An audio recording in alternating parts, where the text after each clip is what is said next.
80 वर्ष का होना, हिंदुस्तान 80 वर्ष का हो गया, आजाद हिंदुस्तान 80 वर्ष का हो गया। दोस्तों, अलगता और अलगता समुदाय के प्रतिनिधि के तौर पर मैं आप सभी का ध्यान इस ओर आकर्षित करना चाहूँगा कि अलगता समाज अन्य समाज के वर्गों से एक स्पेशल समाज है, वर्ग है, और इसकी जिम्मेदारियां अन्य वर्गों से अलग हो जाती। दूसरे हमारे साथी हैं न्यायाधीशगण, इनकी जिम्मेदारियां हमसे भी ज्यादा स्पेशल हो जाती है। जो देश की आजादी के लिए, आजादी के बाद जो ढांचा खड़ा किया गया, उस ढांचे की हिफाजत करना, अपने कर्तव्यों की अकाउंटेबिलिटी को फिक्स करना और देश की संपूर्णता की हिफाजत करना और देश में एक ऐसा नेतृत्व हमेशा बना ले जो देश की सीमाओं पर आंख उठाए तो उसकी आंखों को निकाल ले, ये हमारे न्यायपालिका का काम बन जाता है। न्याय व्यवस्था और जनता के प्रत्येक व्यक्ति को न्याय मिले, ये सुनिश्चित करना हमारे न्यायाधिकारियों का काम बन जाता है। वहीं न्याय प्रशासन में हमारी भागीदारी ईमानदारी के साथ ये अधिवक्ता वर्ग का काम बन जाता है। हम अपने गरीबों में एक बार झांक करके देखें, क्या हम अधिवक्ता के रूप में अपने दायित्व का निर्वाह कर रहे हैं? क्या हमें न्यायाधिकारी के रूप में न्याय के निष्पादन में अपनी अकाउंटेबिलिटी को हम चिन्हित कर रहे हैं? अगर हम चिन्हित कर रहे हैं और अपनी कमियों को दूर करके न्याय के निष्पादन में निष्पक्षता से हम न्याय दे रहे हैं, तो हम निश्चित रूप से हम ये कह सकते हैं दावे के साथ कि हम आजाद मुल्क के संविधान में प्रदत्त अधिकारों का हम अनुपालन कर रहे हैं। यदि अधिवक्ता के रूप में हम न्याय प्रशासन में न्याय के निष्पादन में उस भागीदारी का निर्वाह कर रहे हैं, तो हम दावे के साथ कह सकते हैं कि हम अनुच्छेदों में, संविधान में दिए गए अनुच्छेदों में दिए गए निर्देशों का अनुपालन कर रहे हैं। और अगर नहीं कर रहे हैं, एक प्रकार वादी को हमें न्याय दिलाना है,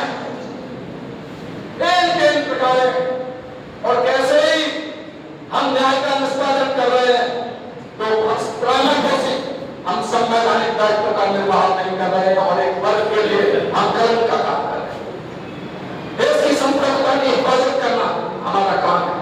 देश में अगर संविधान के अतिरिक्त कोई भी कार्यपालिका का अधिकारी, चाहे वो प्रधानमंत्री हो, राष्ट्रपति हो, अगर कानून का तोड़ मरोड़ करके कुछ वर्गों के लिए, निम्न श्रेणी के लोगों के लिए काम कर रहा है और हम उस पर अपनी शक्तियों का सदुपयोग नहीं कर रहे, हम भी उसी तरह से कठपुतली बन करके काम कर रहे हैं, तो निश्चित रूप से हम संविधान में प्रदत्त न्यायपालिका के पालन नहीं कर रहे।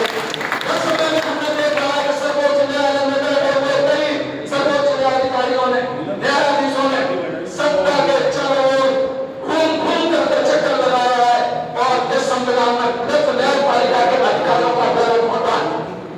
और इसका परिणाम देखा है कि जैसे ही निवर्तमान हुए, संसद के सांसद बन गए, बड़े बड़े मानवाधिकार आयोगों के अध्यक्ष बना दिए गए।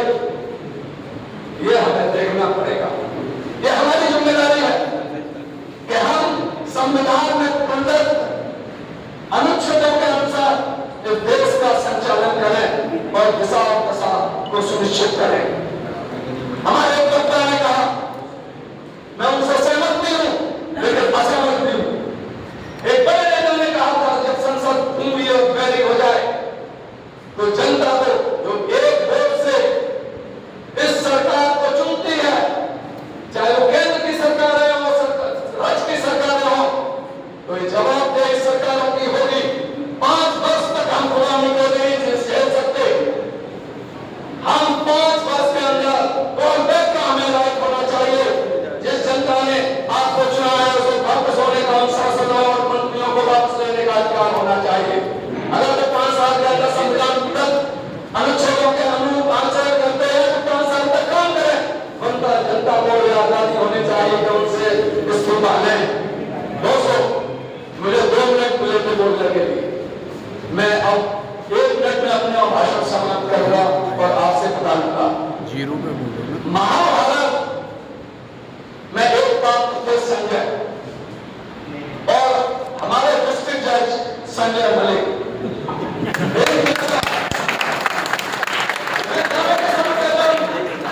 45 साल की वकालत में मैंने ऐसा डिस्ट्रिक्ट जज नहीं देखा। और 45 साल की वकालत में मैंने ऐसा आगरा बार का अध्यक्ष भी नहीं देखा है। आपने सुभाष चंद्र बोस का नाम सुना है। देश की आजादी के लिए मतवाला दीवाना ICS की नौकरी छोड़ करके भारत में लौटते समय आने के लिए पैसे नहीं थे, लेकिन वो भारत आकर के देश की आजादी के लिए कुर्बानी करते हुए महात्मा गांधी से जब उनका विवाद और असहमति बनी तो जर्मनी जाकर के उन्होंने जापान जाकर के प्रोजो से और हिटलर से मिलकर के मुसोलिनी से मिलकर के इंडियन नेशनल आर्मी बनाई और देश पर लगा करके आजादी का विरोध बजाया। जरा आजादी की घोषणा की उन्होंने आया देश की सरकार दुर्घटना अगर उनका विमान दुर्घटनाग्रस्त नहीं होता तो आज देश की दशा अलग।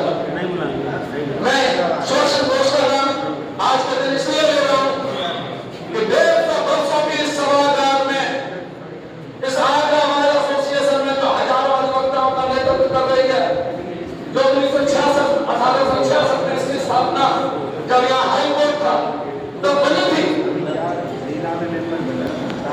आज सुभाष बाबू परमार ने उन सारी चर्चाओं को, जंजीरों को, अधिवक्ताओं को जो इसमें प्यार एसोसिएशन में मेंबर नहीं बनाया जाता था, आज खुला कर दिया है। जो भी मेंबर बनना चाहे इसका सदस्य बन सकता है। 10-10 साल के मेंबर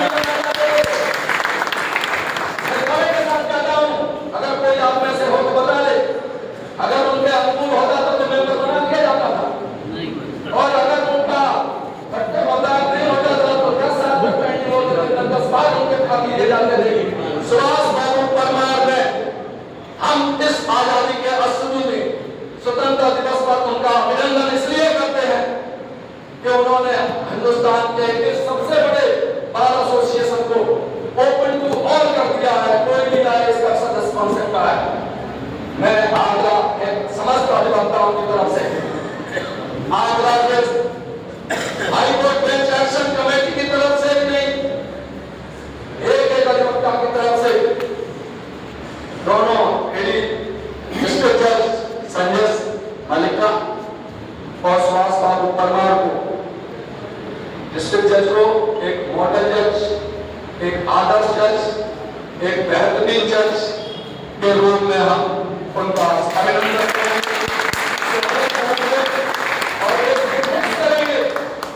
दिन फिक्स करेंगे कि आप सभी की दावत आगरा के समस्त अधिवक्ताओं के साथ, समस्त जुडिशियल ऑफिसर्स के साथ, हम लोग उनके साथ एक मॉडल और बेहतरीन जज के रूप में हम दावत का आयोजन करेंगे। और उसी पर हम सुभाष बाबू परमार का भी अभिनंदन स्वागत करेंगे। बहुत बहुत